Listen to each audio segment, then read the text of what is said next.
Today we're going to be going over how to ship your Pokemon cards once you've made the sale, and you are selling into the strongest bull market of all time, right? So we're going to go over 3 selling scenarios, and that is if you've sold a card under $20 on TCG Player or eBay, you've sold a card over $20 on TCG Player or eBay, and then you've sold a slab on eBay. And we'll go over all 3 of those scenarios, so if you only have interest in one, just kind of pick and choose where you want to hop in at, but let's get right into it. I've been doing a lot of buying on TCG Player and eBay, so I figured I'd do this video because some of the shipping methods I've seen have been pretty unorthodox, and I just want to make sure everyone's getting their cards safely. Quick credibility check. Why do I have any authority to talk about any of this? I've got over 500 feedback on eBay and over 200 sales on TCG Player, and all have been 100% positive feedback on both. So far the way I've been shipping, people have been pretty happy with it. We're going to start with the easiest and probably most likely scenario, and that is you sold a card on TCG Player or eBay that's under $20, so you don't need shipping on it. And for this, you're going to need, and it looks like a bunch of items. I'm going to put links in the description of all these items. They'll pop them up on the side what they are. But a lot of these items, if you're a card collector already, you probably have these lying around your house, so you won't need to buy very much and able to sell some of these. And again, I think selling is a really good way to offload some of your doubles if you're not going to trade nights or things like that to help fund other things in your collection. So let's hop right into it. You're going to need penny sleeves and top loaders, which again, you probably already have. Team bags might be the only thing that are new for you, and then a piece of paper, any sort of envelope, and some tape to tape it all together. If you're just starting out, I don't recommend going out and buying 20,000 of these, but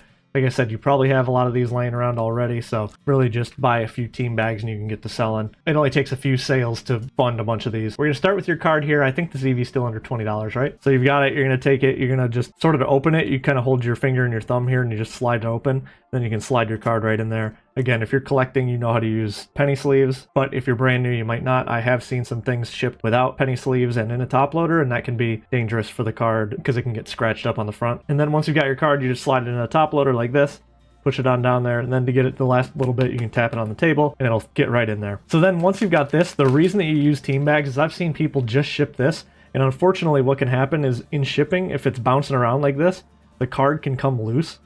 And if it's, you know, jostling around in shipping, it can come either loose from the top loader itself, or even worse, it can come out of the penny sleeve, out of the top, and then it can just be like this, bouncing around in there, and that can cause damage to your edges right here. So this next step is very important for making sure you don't have that kind of damage when you ship it. So you're going to take your card, your team bag, and if you've got any promotional items, I just use this little sticker. A lot of people do business cards, but again, if I get a business card and I just purchased a card, it's generally just going in the trash. I'm not taking the time to look up the business card or anything like that, but a little sticker is a nice little way just to get my logo out there, and they're cheap enough that it's really not a big deal. So peel this off. You want to get all the air out of here, because if you don't, sometimes it can bubble up and then it can cause your envelope to be a little fatter than you want it to. So just get the air out of there and then stick it down like that, and you should be good to go. Now that you've got your card, again, some people just throw the card in here and then ship that. But the problem with that is it's going to slide all around in here, and it can cause the card to shift in transit and again bounce around in here, which can cause damage. So what we're going to do, that's what the tape is for. We're going to tape it down to this piece of paper and then put the paper in there so that it all stays together in shipping and does not move around like that. So when your buyer gets the card, they can take it off and it should be good to go because it hasn't moved around in shipping. So you get your piece of tape here, you just roll it around like this so that it's sticky on both sides, stick it down in the card, and then you're going to fold your piece of paper like this into thirds so that it can fit in the envelope. Once you've got it folded, you've got your tape on there on both sides, you're just going to stick it right in the middle like that. So again, if in shipping this thing moves around, it's not going anywhere, which is exactly what you want. Fold this down. You can write a little note in here, thanks for purchasing. Sometimes I'll put tag me in your mail day. That way if people are opening this on stream or on TikTok, YouTube, whatever, wherever they're opening it, they can tag me in it, which is pretty cool. I've gotten some neat feedback that way. And then you just take this and put it in the envelope. Again, you know how to do this. Peel this off, tape it down. And then if you're selling on TCG Player, you can handwrite everything, but if you do that, you're going to have to get your own stamps. Put a stamp on this and then it will be good to go. Or if you do like I do now, if you sell more on eBay, you can get a label printer, and I'll pop the one I have up here. This one has changed my life. It makes things so easy. If you just print a label from eBay, you can just stick it right on there, and then it's ready to go. And on eBay, if you do 1 ounce shipping, you can get 74 cents, I believe, is the new shipping rate. So 74 cents to ship this card. So a pretty cheap way, considering I think that's what stamps are nowadays. So now that you've got that one should be good to go. The next one we'll be looking at is if you have a card that's a little more expensive. Let's say you're selling a card that's over $20. eBay requires tracking. TCG Player heavily encourages it. For us, again, our sake, we'll be using eBay, and I'll show you how I ship it once it sells on eBay. So again, the basic thing, you're going to have a penny sleeve on there, and then you're going to throw it in a top loader. Throw that top loader in a team bag. Again, the same sort of process as the first way, but this one gets shipped in a bubble mailer instead of a envelope. So again, same process up to this point. And then I use these little things, they're called ding defenders. It's a little bit of plastic here. I put these on either side of it, and this again just provides a little bit extra protection when it's in shipping, in case for some reason this bubble mailer might get impaled or something like that. It'll bump up against this, provide some more rigidity in there. So this again just provides a lot more protection for not a lot of price, which is worth it in my opinion. To keep everything together, I'm going to put tape on all sides of these. People use painter's tape for this, which works really well because it's easy to get off. But for my purposes, I'm just going to use the Scotch tape again, just to show you again, you don't need painter's tape for any of this. Whoever gets the card will just cut it out of there, and then as long as it's safe in shipping, that's all I care about. So I use Scotch tape for this. Once you have the Scotch tape all around, I put 1, 2, 3, 4 pieces on there. I'm not actually going to, so I don't have to take it all apart at the end of this video. After you have it all Scotch taped together, I use one piece of little bubble wrap here, and I've got it. I buy the type that gets sectioned off into 12-inch sections, so it's really nice and really easy. Again, this just provides a little bit more padding. It might be seen as overkill, as the bubble mailer obviously already has bubble inside of it protecting it, but I mean, it's like 10 cents for a bubble wrap sheet. So for a card of this price, it's worth just putting that little bit extra safety on it. And then you're going to slide it right into the bubble mailer. And if you've got those ding defenders and the bubble wrap in there, it fits really, really nicely. You'll just peel that off, stick that down, and then you've got your bubble envelope ready to go. And then again, if you've got that label printer, print off the label, slap it onto the box right here, and then this thing's ready to go.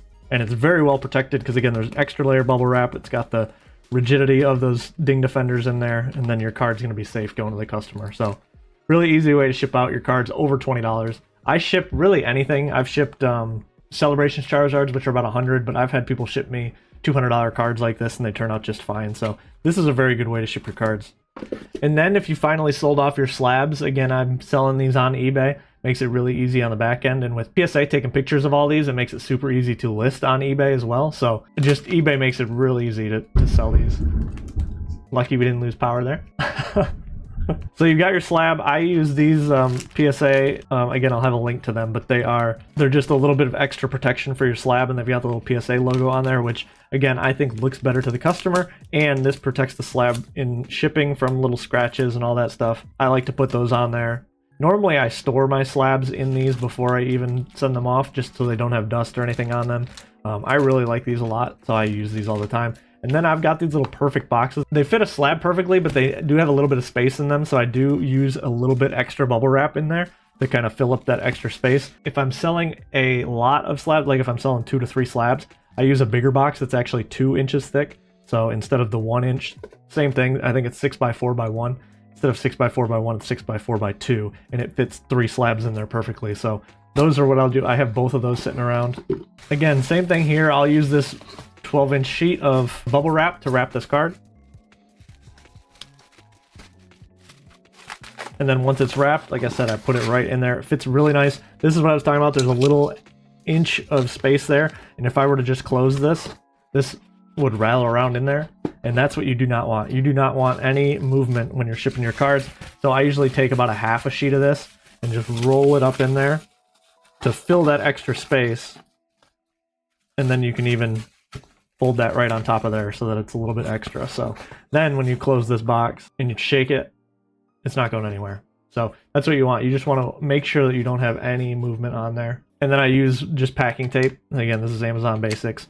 And I throw some tape on the front here, and then I usually do one long strip along there. So that will keep it very well protected. And I like these little boxes. I had one issue, the only time I've ever had an issue with USPS damaging it, I used one of the 6x2 boxes, and it apparently got caught in one of their scanners, and it sort of just jammed the whole box, and it ended up cracking the slab in there.